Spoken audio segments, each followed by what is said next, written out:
Welcome back to Creative Talks. This is a series in which we get to know creative minds and bodies alike. We just finished the first day in which we got to dig deep into the fighting monkey practice. Our guest for these days is Natalia Pieczuro. Welcome. Really glad to have you here. Thank you. How do you feel after the first day? Rather happy and inspired. And yeah, very happy with the group, with the meeting. I'm gonna have to ask you to dive a bit deeper into what is fighting monkey before we proceed, just so we have some basic references. And how did you get affiliated with this practice? Okay, so as we state for today, because the practice is constantly evolving, I'm engaged with it, let's say, since 2006, and it's been an ongoing journey. But as we see it for today, we say we are searching for some kind of a practice that would support life in any kind of a way. So we say we love life, we love living. This inquires solving life challenges, because it's somehow inhabit in the aspect of living, that there are certain challenges we have to face, and we love facing those challenges. And then we say, oh, what could help us to do it better and to thrive better, not only survive? And we say we need some kind of a practice. And what I try to share with you with those few days, what we believe in is creating a practice that would support life. This is like about the content in this general way. And it doesn't matter if you are a dancer or a cook or an IT person or whatever you do in your life. Our wish is that everything we share can be applied in different contexts, specific contexts, and can help you to, in simple words, love your life better. By knowing yourself, by having more tools to operate in situations of crisis or with stress or with challenges, with everything. So this is, in a big shortcut, this is what the practice is. And then, of course, there is always the question about the name, the fighting monkey name. I don't know if you want me to dive into, but you could. I could. Okay. Really fast. Really fast. So the name comes, let's say, from the story from the East, where they would compare the mind into the three animals: the pig, the horse, and the monkey. And the horse is the one that never stops, keep on going. The pig is the one that wants, there is certain kind of greediness or wants to consume. And the monkey is the one that never stops talking. And we said, okay, you don't want to kill the monkey because you don't want to kill the mind, but you would like to learn to live with it. So it's always this fine balance between how much you listen, when you let go of your thoughts, of your mind, when enough is enough, all those questions of life that we not necessarily have the answers. We do not have the answers, I should be more honest. But we believe with certain kind of a practice, you can be closer to maybe right decisions, whatever that means. So the name, the fighting monkey, is originally coming from there, from this emerge of the storytelling of East. But now more and more often we refer to it as an FM practice, to keep it a little bit more not to direct people to one part of the world. And the answers are not only there, they are everywhere, south, east, west. So you're not necessarily more connected to dance or movement. It's interesting that you sort of bring consciousness into this whole thing, and the general availability of a practice that maybe involves the body, but as you said, it is somehow connected to survival and adaptability to life itself, right? Yes, but survive is like the basic level, and we would like to thrive. And to thrive, you have to have a certain energy surplus. You have to feel certain comfort, or you have to have a wish to love life. You have to have enough of energy. You have to have time to be curious, spontaneous, and keep on learning. All those things, they require energy. If you only fight to survive, there will be less creativity. There is no time and space and energy for that. So, yes. And then it's not only about dancing, because we are more interested into our body, if we talk about the physical aspect, more in general way. So we are humans, we evolved in a certain way. We got what we got from the evolution, from the question we've been asking the world and what answers we are getting. We end up standing on 2 feet. Yeah. Yes, we could all agree more or less this is the general situation, with certain exceptions, not expectations, exceptions. My English. So with certain exceptions, but we all have, most of us has 1 hand, 2 arms, 2 feet, and we somehow walk through world or meet the world in this kind of a way. And therefore we believe, for example, in the practice, that the basics would be how you can walk and do this, or stand, that we call the stillness practice or standing practice. It's one of the things that might appear in the workshops or whenever you are confronted with the practice. Mm-hmm. We say, okay, for example, standing is the smallest dance with the gravity. So you start there. If you cannot stand properly, it means something is wrong. And you need this axis, you need this base to keep on and meet the world in whatever way it means for you. Yes, it's always about the communication. This is also the other word within which we call the practice. We say the practice in general is the quest for better communication. And it again depends what you do. But we all communicate in a certain way. If you are a dancer, maybe you express yourself more with the body. But you also are confronted with a situation where you have to talk to people, or you interview them, or you want to sell your work, or you want to communicate with your partner. So it's always an exchange, it's always a dialogue. Mm-hmm. And this is a big part also of the research at the moment, like how I can communicate better with the world. And going back to the body, I communicate with what was given to me. Yes, there is a voice, but there is also a specific Bauplan, the body that was given, and I would like to communicate with the world with those means, and hopefully, this also, it depends on your personal wish, but I would like, for example, to, as I say sometimes, walk into my grave. Yes, I would like not to be carried. It doesn't mean I will do it on purpose. But I mean, I imagine in the poetic way that I could just, walk down, be able to walk into my grave. In other words, I would like to feel less pressure from being alive until the old age.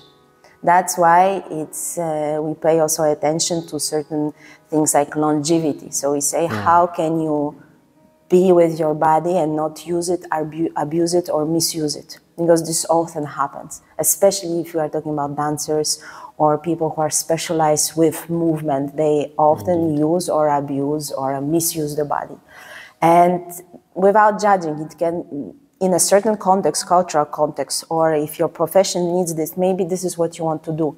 But then it's also healthy to have a step back, a place where you can recover, or something that we also call often base camp. So we say, imagine that you are a mountaineer. You have great mountains here. So you cannot stay high on the top. If you stay too long, it costs you too much energy.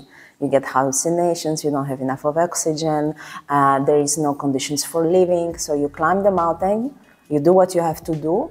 If it's this, if it's sports, if it's dancing, if it's competition, and then you have to come back and then you have to recharge yourself. And you have to also see what is the relationships, who is still in the camp, how much food you have, etc., and what condition are you in. And you would say, okay, the practice would be somehow this kind of a base camp in which you can re-nourish yourself again. So if you need to go to the peak, you go to the peak, and hopefully you come back. In a practice that elaborates so much on so many different elements, such as flexibility, coordination, endurance, strength work, partnering, rhythmicity, and so on, like Fighting Monkey does.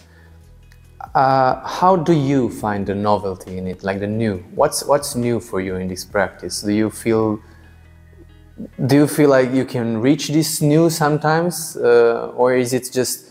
I mean, obviously, being inspired by the people that you work with and by yourself, and because it is such a open practice, really, that permits information to come in. I guess you could say that you're always finding details in details. But is it something really new, like feeling, you know, that kind of childish wonder that, this is like a discovery? I never thought of that. Do you find that in the practice? Yes, but you also used the right word. You said the novelty. So the new is not always, it doesn't have to be always the new. Somehow the way or the context or the appearance of it or the path you take, it's enough of novelty to bring this surprise, because you are talking about the element of surprise. The kids they get high on surprise every day because they surprise themselves, because they are having a capacity that is constantly expanding. We are decreasing and they are expanding. So, you know, it's also the question how I can keep on expanding by learning something new. So we go back to this capacity of having enough of energy. But for me, there is two things there. The easiest way to answer this question is the rich place for those surprises, a workshop like this today. Because I offer you, or because what we propose is more open task, very precise, but still there is a lot of freedom. So the degree of interpretation varies from day to day, varies from one group to another. I propose one thing and you all reply with different ways, different colors. So I get inspired. I say, oh, we can do this after. I have a plan, but I say, oh, she's doing completely opposite what I ask, but it's not bad. So maybe the next one can be the other task. And I get also high on this. So I throw something and I see what comes back. And it gives me a lot of inspiration and thrill. This is why I like it more than proposing a fixed phrase that you would be just copying the external movements, yes? The other thing of this being new is for me connected to the fact of taking time, which sounds when I work alone on myself. I have a feeling the novelty or the surprise is happening when I work alone, mostly when I give time to things. When I don't rush, when I am surprised that suddenly a movement that I think I knew gives me another sensation or another information. And when you work with the partner, there can be more dynamic situation because the input is coming from outside. Yes, so you throw me or you give me more weight than I expect, it's already a surprise. Or you twist my body in the way that I would not necessarily like to go, it's a surprise, and I say, oh, I could get out of it, or oh, I didn't know that this part of the body is blocked. But to search for this kind of information when I work with myself, I find it's an opposite way. At the moment, maybe in a year it will be more with the dynamic motion, but I find when I work and I take time, so by repetition or by slowing down or simply by not rushing, I discover more. It's interesting because personally, for me as a performer, I find solo work or this work in solitude a bit harder to digest. I feel like I'm losing my patience a lot of the times, so I would be more eager to work with a partner or in a big group so I can be inspired and I could feel the motivation. When I'm all alone, it becomes a real challenge to practice, like really practice and research on yourself and also witnessing your own research. And I think I wanted to ask you, I mean, I have more questions, but one regarding the consciousness.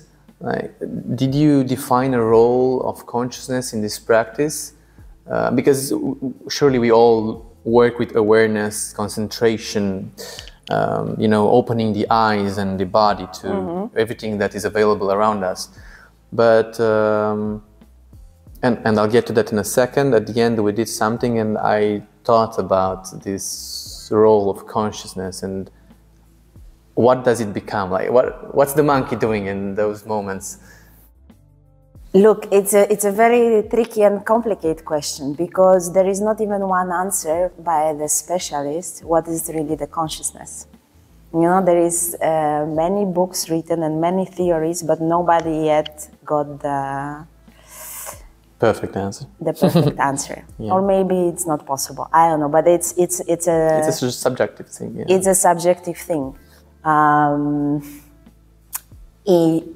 I understand this is that you connected a little bit more also with awareness. So I would not talk so much about the consciousness. I would be directing more the attention to the awareness. So not also saying being here and now, because we know we cannot really be here and now. Yes, you are always a little bit in the past. When you make a decision, it's already happened.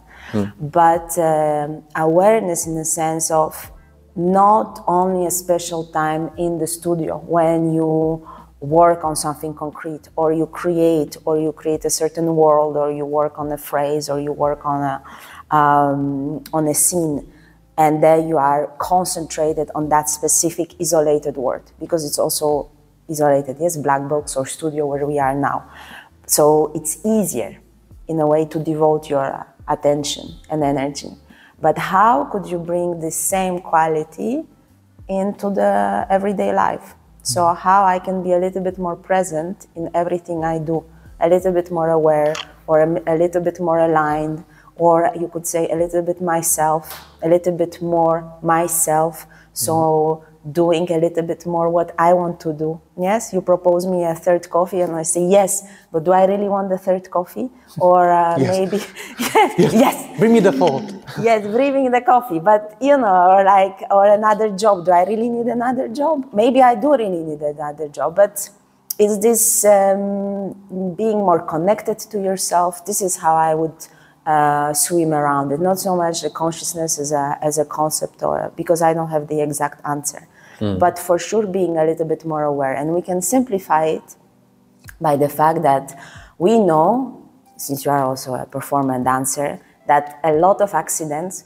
with dancers happen out of the studio. They're happening often on the streets. Yeah. Somebody walked and twisted an ankle, somebody tumbled, or somebody just sit wrongly, and then the accident happened. And why?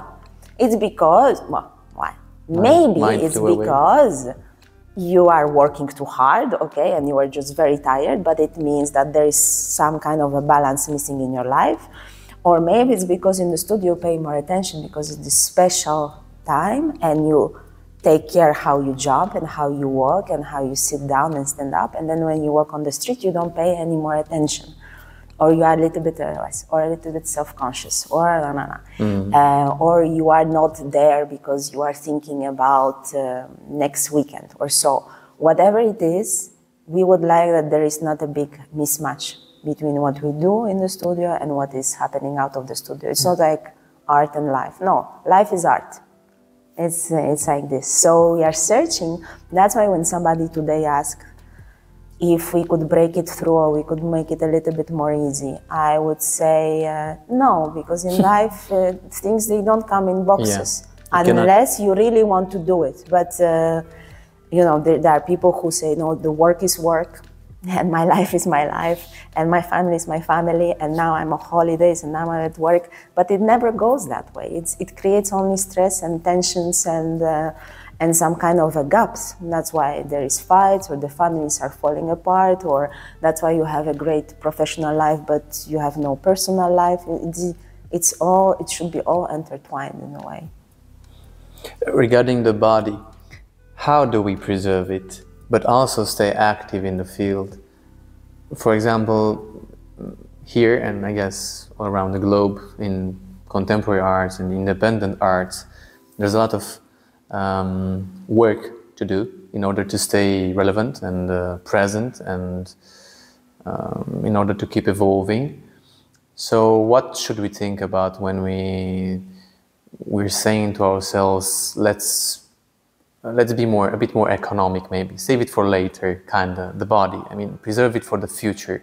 How do we deal with old age or pain? Because we have a special relationship with pain as dancers and performers and movers. Yes, but look, it's not about preserving, because preservation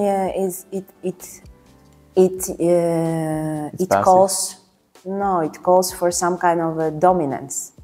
So you control yes, I preserve, you cannot preserve. What we also say with the practice, for example, is to say, we cannot promise you will be healthy. It's like, we are not doing this to be healthy. I can tell you from my experience, I do it because I love it. And it makes me happy, and therefore I believe I'm also a healthier and happier person. But I cannot guarantee it for the others. So I can also say, with my experience, certain joint articulation or certain body-to-body work, so working with the partner, can be also in a way healing practice. But I will never I will never encourage people to do it because I say this will make you healthy or this will make you happy. Okay. I believe the responsibility is on the participants. If you feel it, you get a vibe, then just go for it. And the preservation is, for me, it's a little bit of control. What I believe, if you attune yourself a little bit better. So, for example, you take time, or with joint articulation, or with certain stillness practice. So being more observative, listening to yourself, you can know better, for example, how you feel that day. So if you start the morning, and today we ended the class like this, but we could start the day like this, scanning your joints, and you can see how much effort it requires from you to do those things, because maybe you are bored very fast, because it's simple, repetitive motion. How much patience and concentration you have to do it. Maybe you will be already rushing and saying, I have a whole day, I have this and this and that to do, I'm not really warming up, and there's the creation, or there's the deadline, or there is whatever, groceries you have to do. So okay, I cannot concentrate today. So I have to be a little bit more careful how I will proceed through the day, because maybe if I cannot concentrate, maybe I could have an accident, or I would be more angry faster.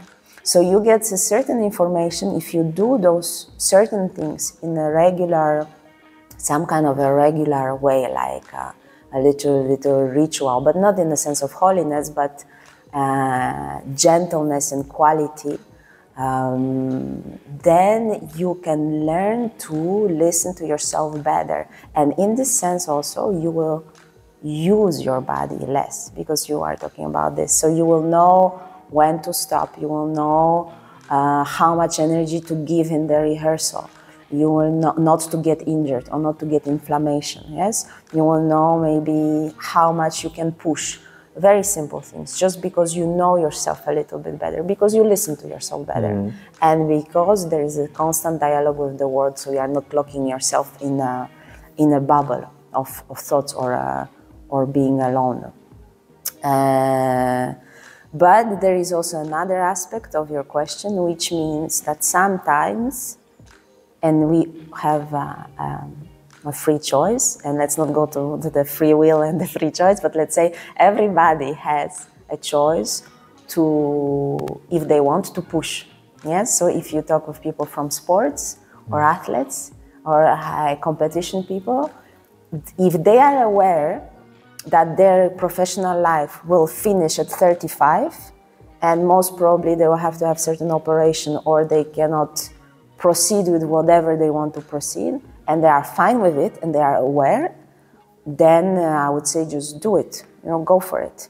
It's the same if you are a high ballet performer, with somewhere where the rhythm is more intense than we can bear on the long time, or where the criteria are so cruel, because with ballet it's age, not many companies will accept you after a certain age, or when the body is changing. The same is for the athletes. You see how many athletes, there is only few of them who arrive to 40 and they still perform on the professional level. Yes, then you can go to teaching, or you can go to whatever, or you start to do something else. But if you are okay with that, if this is your dream, then I would say you do it. There is no problem. The problem comes from a lack of awareness or knowledge when there is only dreams, especially too young, to kids, when we start to abuse them, and nobody talks about reality. Yes, nobody talks how it can be painful afterwards. With all these thoughts and discussion about reality and being aware about the truths, I was thinking, as far as I can see, there are certain philosophical aspects to the practice, and you, obviously, because you're a representant, but you don't only represent the fighting monkey, you're also you. So there are philosophical aspects in what you say. There are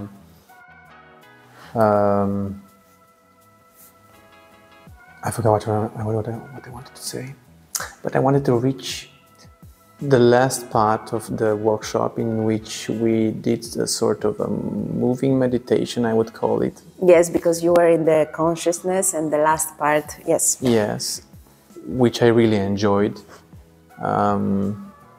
It was sort of an abandoning into myself, with all the pain and the little things that kicked in that silence. I felt like the silence really helped. The silence and the repetition really helped. Because sometimes, again, we somehow experience similar things in our daily practice. But it's about how you layer them and when do they arrive in our lives. So I wanted to ask you if there is also a spiritual side to what you do. Do you find any kind of connection to, I don't know, the spiritual side? Yes, I like to keep the spiritual for myself, but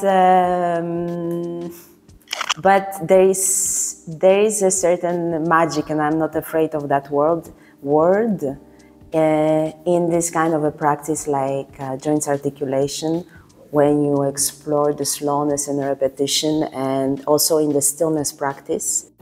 Magic in the sense of beauty of discovery of fine details. And as you called it, the silence, it's very helpful because you are more exposed. You can hear more your internal rhythms. So when I ask people about the heartbeat, if they can really sense or hear the heartbeat, or your pulse, or your breath, those are things that they are there, they are automatic. So we don't pay attention, like we don't have to pay attention to them. But sometimes it's good to give back a little bit of attention to those beautiful aspects of you being alive.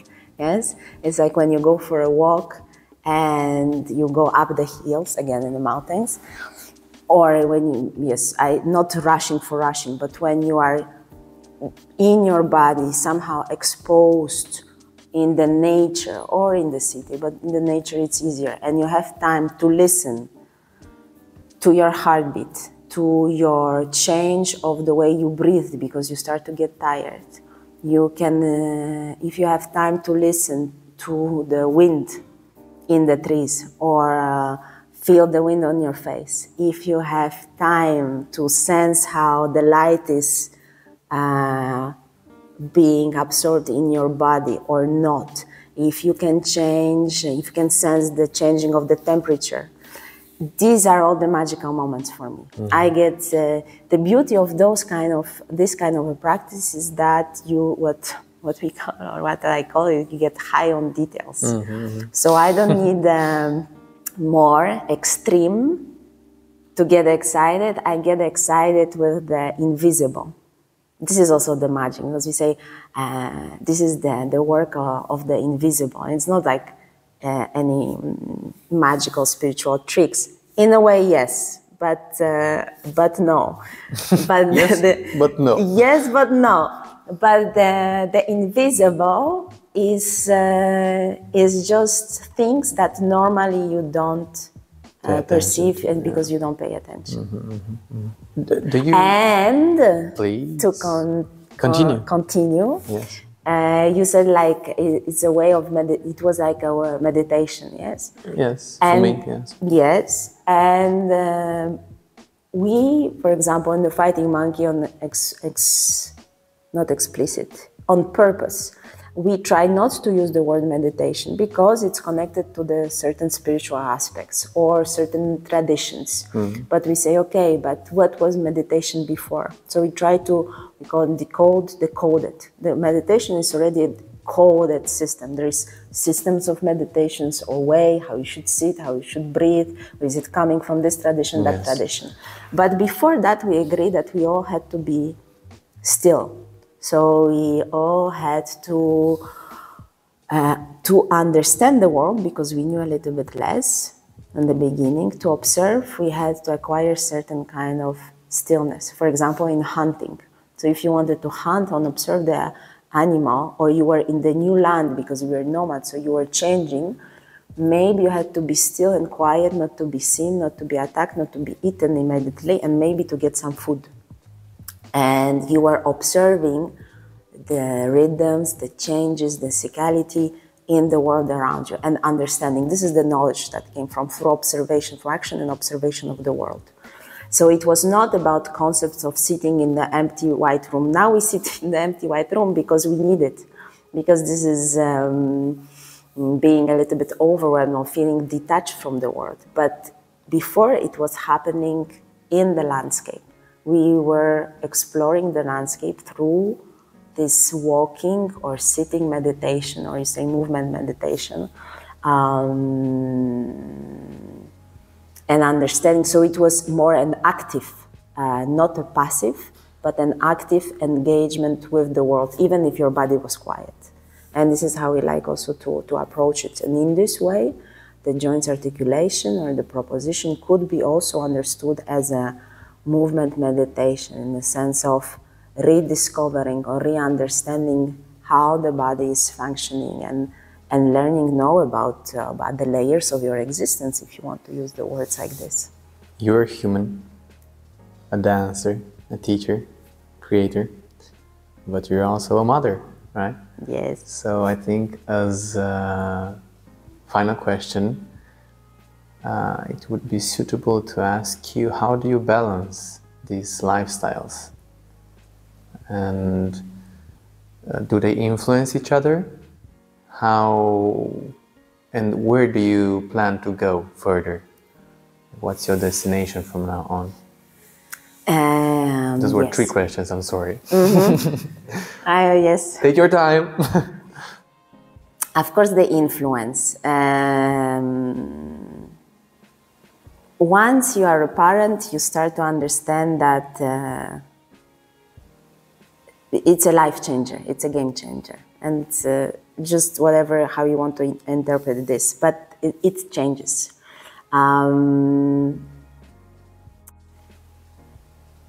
For the practical reasons, because this is also good to talk about simple practical things, the fact that I'm a young mother made me reject, for example, one creation project that was happening this year. And I realized, because also we changed the country, I would simply miss a lot of home. And we are all changing, my partner is changing, I'm changing, but the kid is changing very fast, and he's very small. So first I said yes, and then I said no. After a few months, I rethought my decision, and I said, no, I don't want to be so far away from home while he's still a young creature, and every day something is changing. And to see him only a week in a month for 4 months, it would be a no-go. So in the practical way, it's also a game changer. But it's, and then you have to see how flexible are you to readapt your schedule, your planning. You know, before the kids, it feels like you are a king of the world. You are the master of your plan, and then you are not anymore. then you are not. But it's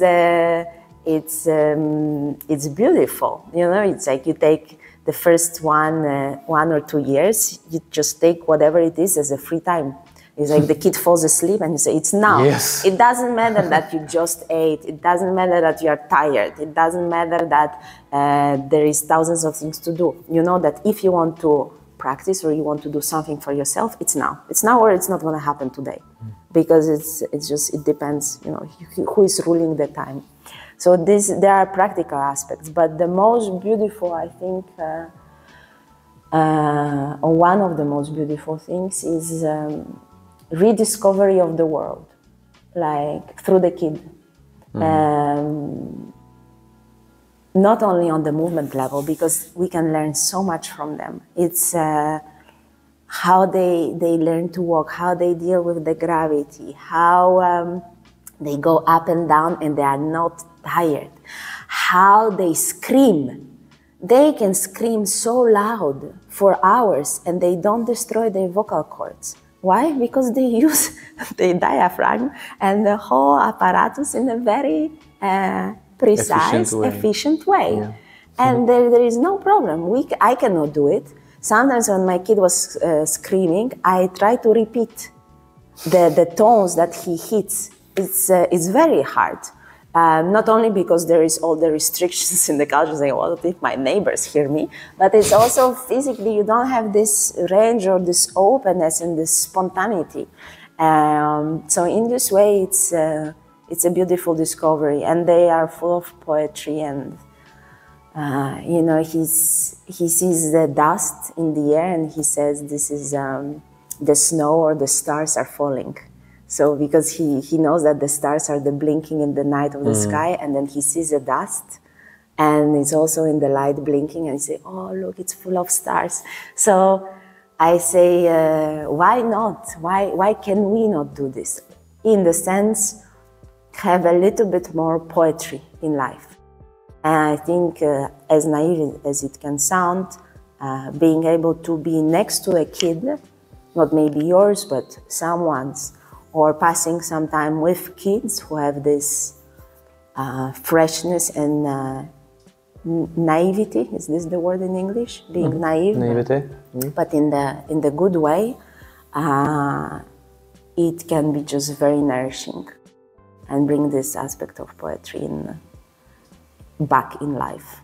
These were really wonderful thoughts and insights, and I thank you for that. And I'm really glad that you're here and you can teach us not only, you know, movement, but life, just fractions of life. These are important moments.